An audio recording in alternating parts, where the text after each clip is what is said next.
அனைவருக்கும் அன்பான வணக்கம். இன்றைய தினம் நம்ம வர்மக்கலையில் இருக்கக்கூடிய மருத்துவ முறைகள், வர்மங்கள் இருக்கக்கூடிய மருத்துவ முறைகள் நாம் பார்க்கிறோம்.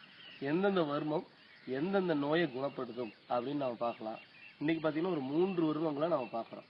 இதுல பார்த்தீங்கன்னா முதல் வர்மம் அண்ணான் காலம் அப்படின்னு ஒரு வர்மம், அடுத்ததாக நட்சத்திர காலம் வர்மம், அப்புறம் புருவ வர்மம். இந்த மாதிரி 3 வர்மத்தை பார்க்கிறோம். இந்த வர்மங்கள் என்னென்ன வேலை செய்யும், அதை எப்படி நம்ம குணப்படுத்துறது அப்படிங்கிறத சொல்றேன். பாருங்க, முதல்ல நம்ம காட்டக்கூடியது அண்ணான் காலம் அப்படின்னு காட்டுறோம். அண்ணான் காலம்ங்கிற வர்மம் எங்க இருக்குன்னா, நம்ம சரியாக இந்த நெத்தி போட்டு இருக்கு பாத்தீங்களா, இந்த நெத்தி போட்டுல தான் இருக்குது அண்ணான் காலம் வர்மம். சரிங்களா, இந்த வர்மம் பாருங்க இந்த இடத்துல இருக்குது. இது என்ன ஆகும் அப்படின்னு கேட்டீங்கன்னா, இது லேசா அப்படி இந்த கட்டவரில் வச்சு ஒரு 3 சுத்து, மறுபடியும் திருப்பி ஒரு 3 சுத்து. இது அதிகமான பாதிப்புகள் இருந்தால் 7 சுத்து சுத்தலாம், இல்ல பாதிப்பு குறைவா இருந்தா 3 சுத்தா நிறுத்திக்கணும். சரியா, இந்த மாதிரி பண்ணும்போது 2 பக்கமே பண்ணிக்கணும். நம்ம 2 பக்கமே நம்ம பண்ணிக்கணும். பாருங்க இந்த இடத்துல இருக்குது இந்த புள்ளி. சரியா, இதை நம்ம பண்ணும்போது என்னன்னு கேட்டீங்கன்னா, நம்மளுக்கு நரம்பு சார்ந்த தலைவலி போயிடும். நம்ம நரம்பு சார்ந்து வரக்கூடிய தலைவலி போகும். கண் காதுக்கு ஆற்றல் கொடுக்கும். கண்ணு காது ரெண்டுக்குமே நல்ல ஒரு ஆற்றல் கொடுக்கும். செவிட்டு குறைபாடுகள் இல்ல கண்கள்ல வர குறைபாடுகள் போகும். அடுத்தது உயிரை காக்கக்கூடிய ஒரு அடங்கலாக செயல்படும். இந்த அடங்கல்ல 2 பக்கம் இந்த விரல பிடிச்சிட்டோம் அப்படின்னா அது உயிரை காப்பாற்றும். மயக்கமானவங்களை எழுப்புவதும், மயக்கமானவங்களை எழுப்புறதுக்காக நம்ம இந்த அடங்கலையும் பயன்படுத்தலாம். அடுத்ததாக புருவ வர்மம். இந்த புருவ வர்மம் அப்படின்னு சொல்லக்கூடியது எங்க இருக்குன்னு கேட்டீங்கன்னா, இந்த புருவ மத்தின்னு சொல்லுவோம். இந்த புருவத்தில் இருக்கக்கூடிய மத்தியான ஒரு இடத்துல ஒரு சின்ன எலும்பு மாதிரி இருக்கும், அதுல ஒரு குழி இருக்கும், பாத்தீங்கன்னாலும் உங்களுக்கு தெரியும். இந்த குழியில லேசா விரல வச்சு ஒரு 3 சுத்து, இப்படி ஒரு 3 சுத்து, மறுபடியும் ஒரு 3 சுத்து எடுத்து.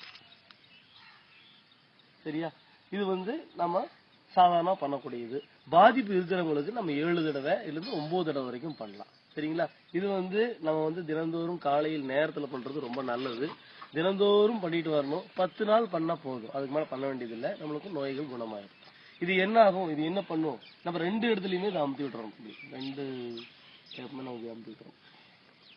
இப்படி பண்ணும்போது என்ன ஆகும் அப்படின்னு கேட்டீங்கன்னா, பார்வை கோளாறுகள் சரியாயிடும். பார்வை கோளாறுகளுக்கு பிரச்சனைகள் சரியாயிடும். 2வது, நரம்புகளுக்கு நல்ல வலிவு உண்டாகும். அதாவது இந்த கண் நரம்புகளுக்கு நல்ல வலிவு உண்டாகும். தூக்க உணர்வு உண்டாகும். இப்ப தூங்காதவங்க, தூங்க முடியாதவங்க இருந்தாங்கன்னா இதை டெய்லி போட்டு வரும்போது அவங்களுக்கு கண்டிப்பா தூக்கம் நல்லபடியா வரும். 2வது, கிட்ட பார்வை தூர பார்வை கோளாறுகள் சரியாயிடும். இப்போ சில பேருக்கு கிட்ட பார்வை இருக்கும், சில பேருக்கு தூர பார்வை இருக்கும். அந்த மாதிரி இதெல்லாம் சரியாயிடும். சரிங்களா, அடுத்ததாக நம்ம பார்க்கக்கூடிய வர்மம் எதுன்னு கேட்டீங்கன்னா, நட்சத்திர கால வரும். இந்த நட்சத்திர கால வரும் எங்க இருக்குது அப்படின்னு கேட்டீங்கன்னா, இந்த பாத்தீங்கன்னா கடைக்கண்ணின் இறைக்குள்ளேதான் நட்சத்திர காலம் வருவாங்க. இந்த கடைக்கண் இருக்கு இல்லைங்களா, இந்த இடத்துல பாத்தீங்கன்னா ஒரு சின்ன எலும்புடைய அந்த ஒரு குழிவு தெரியும். இந்த குழிவு தொட்டாலே தெரியும். இதுல நம்ம என்ன பண்ணலாம்னா, இந்த நடுவரில வச்சு லேசான நடுவரில வச்சுட்டு லேசா ஒரு சுத்து கொடுத்தா போதும்.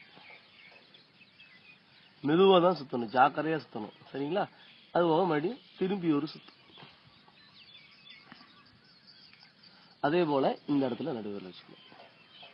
சும்மா லேசா தொட்டா போதும். ஏன்னா இது ரொம்ப மென்மையான நரம்பு, இந்த நரம்பு அதிகமா அழுத்தக்கூடாது, அதனால மெதுவா தான் அழுத்தணும். சரிங்களா, நான் இப்ப 7 தடவை பண்ணிருக்கேன். 7 தடவை இல்ல 9 தடவை வரைக்கும் பண்ணலாம். இது பண்ணினோம்னா பார்வை புலன்கள் சரியாகும்.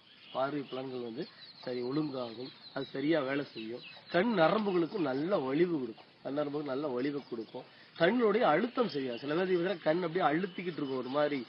கண்கள் அதாவது ரொம்ப நேரம் பாக்குறவங்க இருப்பாங்க இல்லையா, டிவி பாக்குறவங்க, இந்த கம்ப்யூட்டர் பாக்குறாங்க, ரொம்ப நேரம் பாக்குறாங்க, கண்களுக்கு அதிகமா வேலை கொடுக்கறவங்க இந்த புள்ளியை போட்டாங்க. இந்த சாப்ட்வேர் இன்ஜினியர்கள்லாம் இந்த புள்ளியை போட்டாங்க அப்படின்னா அவங்களுக்கு கண் ஃப்ரெஷ் ஆயிரும். உடனே நம்மளுக்கு தெளிவாக இருக்கும். இது உடல் சூட்டை ஒழுங்குபடுத்திடும். நம்ம உடம்புல சூடு அடிச்சுன்னா என்னன்னா கண்ணெல்லாம் பொங்கிக்கும். அந்த சூடை அது சரி பண்ணிடும். சரிங்களா, அந்த மாதிரி இந்த கண்களுக்கு பலம் கொடுக்கக்கூடிய இந்த புள்ளிகள், நம்ம காட்டின புள்ளிகள் மூலம் இந்த புள்ளிகளை நீங்க பயன்படுத்தி உங்க கண்களில் வரக்கூடிய அந்த நோய்களை குணப்படுத்திக்கங்க.